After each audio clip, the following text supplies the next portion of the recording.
പ്രമാണബദ്ധമായ മതം എന്ന് നമുക്ക് ഇസ്ലാമിനെ പറ്റി മാത്രമേ പറയാൻ കഴിയൂ. ആചാരങ്ങളാകട്ടെ, അനുഷ്ഠാനങ്ങളാകട്ടെ, വിശ്വാസമാകട്ടെ, എന്തും പ്രമാണത്തിന്റെ അടിസ്ഥാനത്തിൽ മാത്രമേ പറ്റൂ എന്ന് നിഷ്കർഷയുള്ള ഒരു വിഭാഗമാണ് മുസ്ലിങ്ങൾ. നമ്മളൊക്കെ പലപ്പോഴും പല ഐതിഹ്യങ്ങളും കേട്ടിട്ടുണ്ടാകും. കേരളത്തിന്റെ ഉത്ഭവം എങ്ങനെയെന്ന് ചോദിച്ചാൽ നമുക്കൊരു ഐതിഹ്യം പറയാനുണ്ട്, അല്ലേ? എന്നാൽ ഐതിഹ്യങ്ങൾക്കും ഊഹാപോഹങ്ങൾക്കുമൊന്നും സ്ഥാനമില്ലാത്ത ഒരു മതമാണ് ഇസ്ലാം.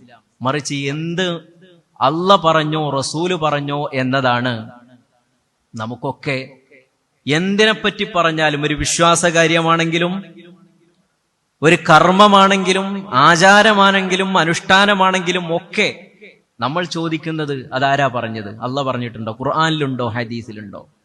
അല്ലേ?